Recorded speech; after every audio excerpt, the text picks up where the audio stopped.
What's up, guys? Musi Gamer here, bringing you another top 10 list, this time of my top 10 childhood favorite video games. Now, these games are all games I remember very, very fondly as a child. They're the games that started me out in gaming as a whole. Games I can look back on and have just the most amazing feeling of nostalgia for. And games that I would give almost anything to go back and play in those good old days of yore. So without further ado, let's get this list started with the first game. Number 10.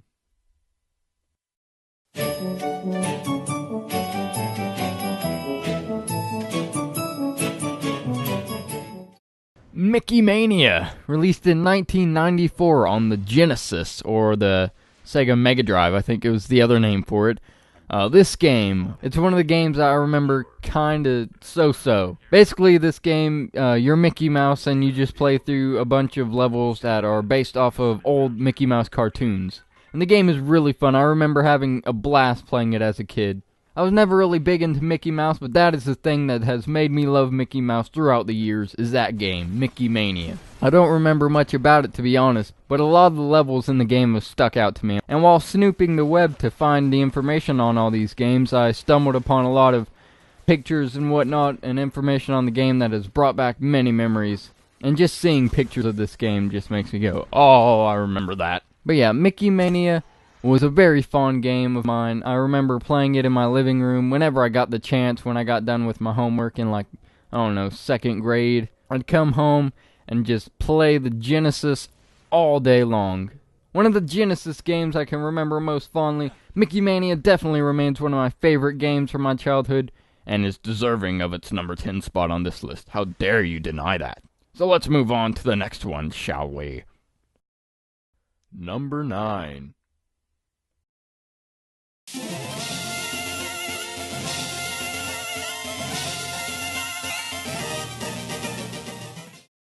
Pokemon Ruby for Game Boy Advance, released in 2003. This game right here. This game wasn't actually the Pokemon game that got me started out in Pokemon, but it is the game that I played the most out of all the games I played as a kid. I think it was Pokemon Stadium is the one that really got me started into it, and then I started getting into, from there, I got into the game, and Pokemon Stadium was a very close one for this list, but barely didn't make it. I'm sorry for you Pokemon Stadium fans.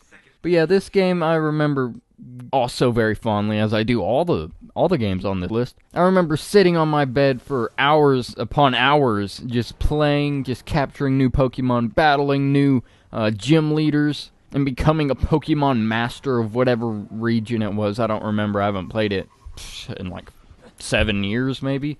But yeah, it was a great game. I really enjoyed it. The first really in-depth gaming adventure I ever that I had. Like all the other games, like on the list before this, like I played them and I loved them, but I never was really into it as much as I was when I started playing this game, because this game had me engrossed in it. And that showed me how awesome video games can be in delving you into the story.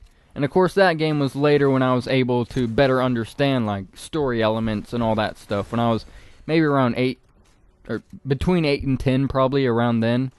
It was 2003, 2004 I think it was when I got into it really, when it came out. So yeah, about 10 years ago. So actually like 7 now I think about it. 7 and 8. About then. So I was growing up better able to understand these different elements of the game.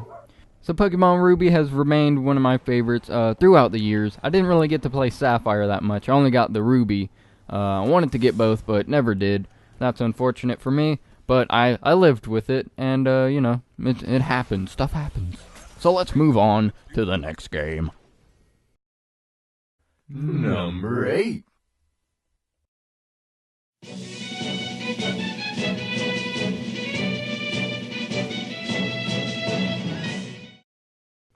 Super Smash Bros. Melee! Oh my god, released in 2001 on the GameCube. Oh, the GameCube. Can you guys remember the GameCube? That thing was a beast. Oh, the GameCube. Oh, I had good days on that GameCube of mine. and I had that for years. I still probably have it somewhere in my closet now. But Super Smash Bros. Melee, oh, what a game that was. I can remember beating so hard on all my favorite Nintendo characters back then, as a wee lad, in this game. That, and probably the next game in the series, Super Smash Bros. Brawl, are probably the two games I've spent the most hours on.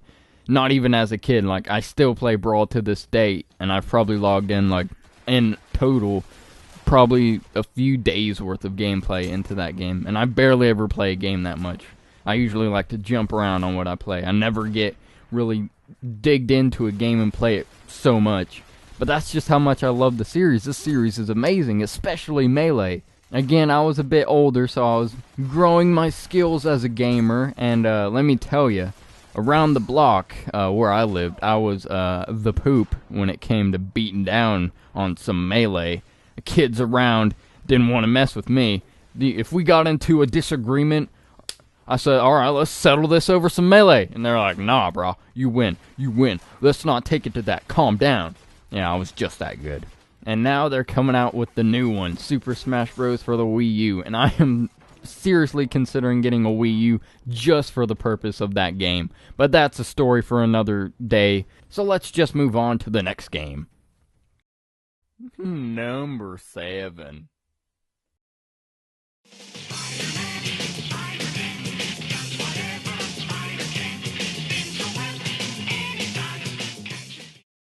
SpiderMan 2000, PlayStation. Another amazing console, the PlayStation OG. Probably most of my childhood memories were made on the PlayStation, and this game is no exception. I remember Spider-Man being one of the hardest games I'd played up to that point, and I don't think I ever beat it until a few years later, after maybe I was in my preteens when I went back to play it, and I finally beat it, because when I first started playing it, of course, I was smaller, probably like 6 or 7, actually probably younger, like 5 or 6, 2000, yeah, about 5 or 6, probably.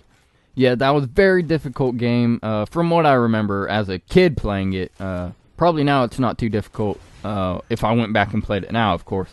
But back then, as a kid, that was the hardest game I'd ever gotten to, but it was the first time I'd ever been faced with a challenge in a video game, because most of the older games I played, they're pretty simple. You can get through them pretty quick. Most of them are kids' games anyways. And Spider-Man, of course it's a kids' game, but there was more of a challenge to it, you know.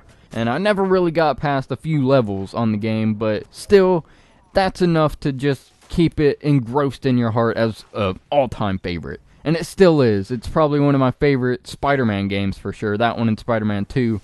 Best superhero games ever made, at least so far out of what I've played. And Spider-Man, to this day, probably thanks to this game, remains my favorite superhero. So yeah, Spider-Man definitely left a lasting impact on my life. So now, let us move on to the next game.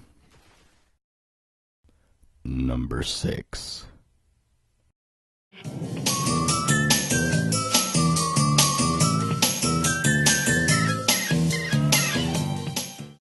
Crash Bandicoot.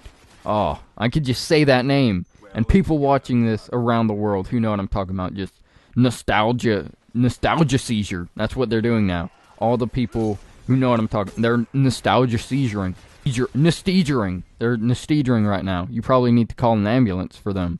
Oh, Crash Bandicoot 2, Cortex Strikes Back. Released in 1997 on the PlayStation again. What I tell you, this thing is going to be prevalent on this list. Such a fun game.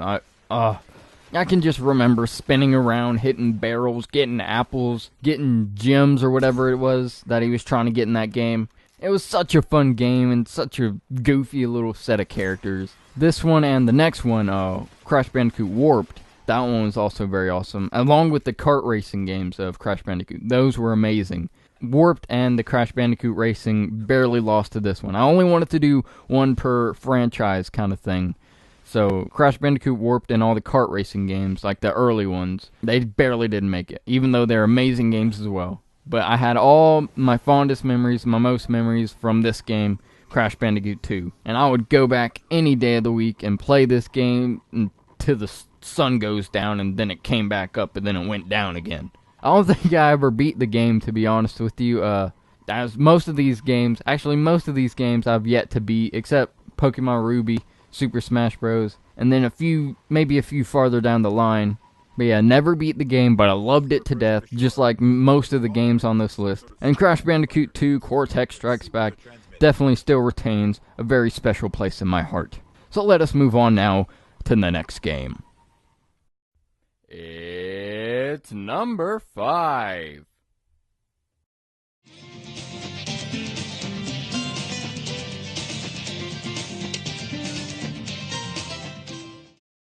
Okay, this one I had a split decision. I couldn't choose between two different games from the same franchise, so I had to pick both of them. I couldn't choose one. They're both amazing games. I had so much memories in both of them. I chose Spyro, Ripto's Rage, and Spyro Year of the Dragon. I believe Ripto's Rage was released 1999, maybe? 1998, 1999.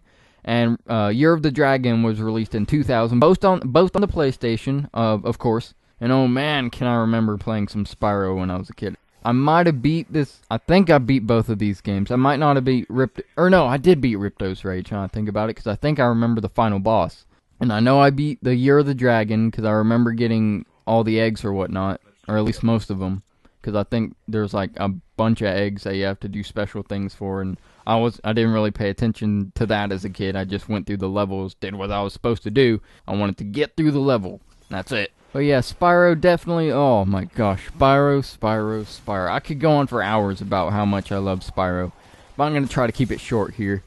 Spyro was amazing. I just love playing that game. I looked up a lot of videos just to try to memorize myself with all these games, and gosh, Spyro is probably the game that I was like, oh my gosh, I remember that. Oh my gosh, that's so, like, oh my gosh, I just want to play it now. Oh, I love Spyro so much. Making this list has seriously made me consider going on Craigslist or eBay or something and looking for an old PlayStation and getting all these old games and playing them, but I don't know how much that would be. I'm short on cash right now, to be honest with you, due to various business ventures that I've been on. Not really. If you call Destiny a business venture, then yes, that is very true. But anyways, let me stop going on this tangent and move on to the next game. Number 4.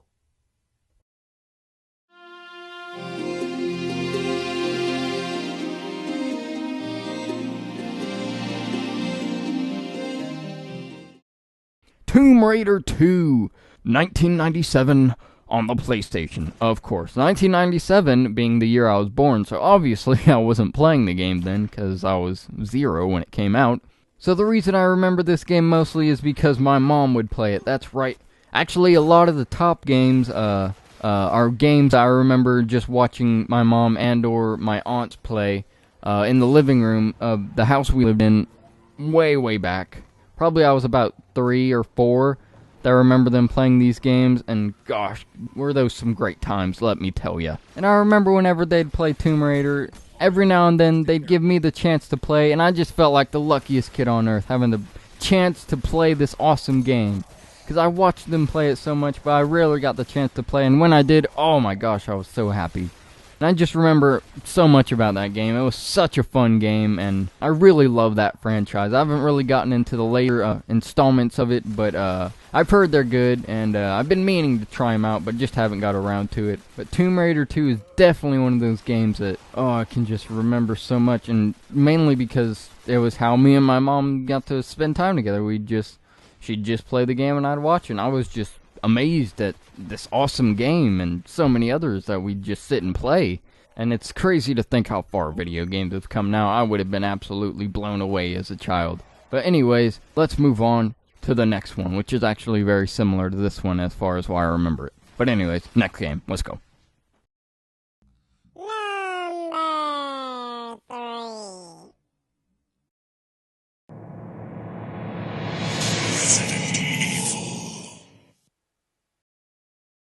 Resident Evil, the first one, released in 1996 on the PlayStation. Of course, again, the PlayStation. Do not worry though, the last PlayStation game on the list. Spoiler alert. Another game that I fondly remember watching my mom play for so many years. This one and Tomb Raider were her favorites, and I can just remember sitting around in the living room with her, my aunts, and me, just watching them take turns playing. mean, Resident Evil was the first ever video game where it wasn't a happy game. It was one of the first games where I realized not all games are happy-go-lucky, like Spyro jumping around, being a dragon, spitting fire at bad villains, getting the eggs back.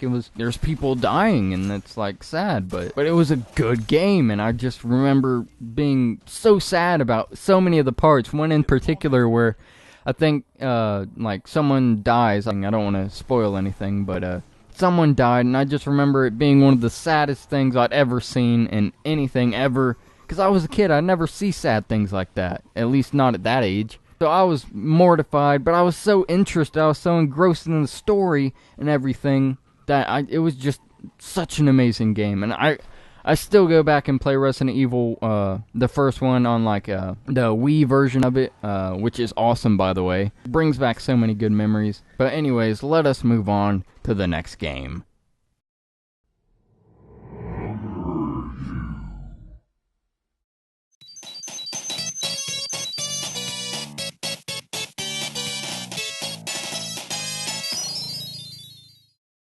Sonic the Hedgehog 2, released in 1992 on the Genesis. That's right, true fans of my channel know exactly what I'm talking about. They were expecting this game to be on this list. They're like, what I tell you, I told you. That's what they're saying right now. And by all the fans of my channel, I mean all 3 of you that regularly at least look at my channel. But anyways, before I get into a spiraling depression, let's talk about this game. Sonic the Hedgehog 2, probably the first game I ever picked up and played on the Genesis or any other console ever. Oh my gosh, what an amazing game. One of the first games I ever picked up and played on my own. This game is what truly started my playing, like, career as a video game player. Probably the best Sonic game, my favorite retro game for sure. And to this day, I still prefer Sonic over Mario, even though Sonic's had some flops in recent years. I'm a fanboy of Sonic. I can't relinquish my love for him. I'm sorry, Mario. Gotta give you some love, but Sonic is just my main man. And that's because of this game. So much fun this game is. So much fun even that I brought it back in a series on my channel that you can check out. Probably an annotation somewhere on the screen right now. But yeah, this is the game that started it all, really. For me, at least playing by myself, like Tomb Raider and Resident Evil, those games I just watched the other people play, and they got me really into it. But then Sonic 2 is a game where I was like, that I really just picked up on my own and started playing. That and probably Mickey Mania. I probably started those about the same time. I had them both for the Genesis. And I just remember playing those 2 games a lot on the Genesis. I don't even remember any other games I had on the Genesis other than those 2. So let's move on to the final game.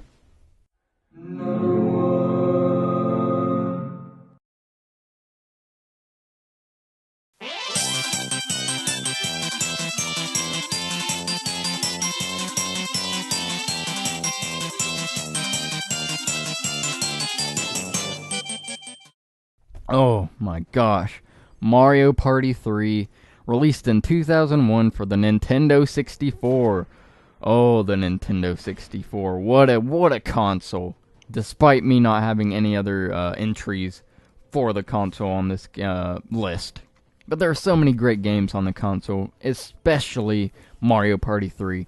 To this day, probably still my favorite party game, and probably one of my favorite games ever. This game is so special to me because me and all the family would just sit around and play this game for hours and hours. It was just the greatest time in the world, just sitting around with the family and having a great game of Mario Party 3. And along with that, this was one of the funnest games ever. Like, the mini games were awesome, the levels were great, everything about this game was awesome. And it brings back so many memories because I remember having such great family times in this game. That's why it really stuck out, is because this game is really special to me because of all the great times I had with my family in this game. But don't get me wrong, the story in this game, I definitely played on solo, and the story was amazing, I remember. I remember being so enthralled by the story, of course. And then once I was done playing the story, I got to play with my family on multiplayer. Oh my gosh, what a great game, what great memories, what a great list this is, and what a great audience you've been, listening to me ramble on about my favorite games from my childhood. Probably something nobody really cares about, but I told you anyways. Because I'm Musi Gamer, I make lists like this that no one really cares about, but I care. And I know deep down, someone else on Earth cares. Maybe only one person, but they care.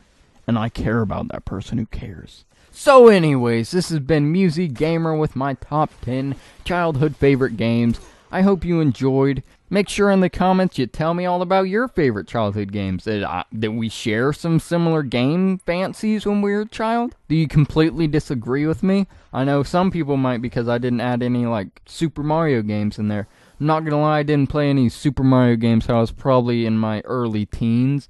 I just never got around to it. Don't get me wrong, they're amazing games, but I just never got around to it until I was older, so didn't really get a chance to play them as a child. That is the only reason they're not on here, though. Anyways, Musi Gamer, that's me. Top 10 list. This has been one of those. Childhood favorite games has been the name of the list. I will see you next time. And always remember, if you're ever down, at least you're not an octopus.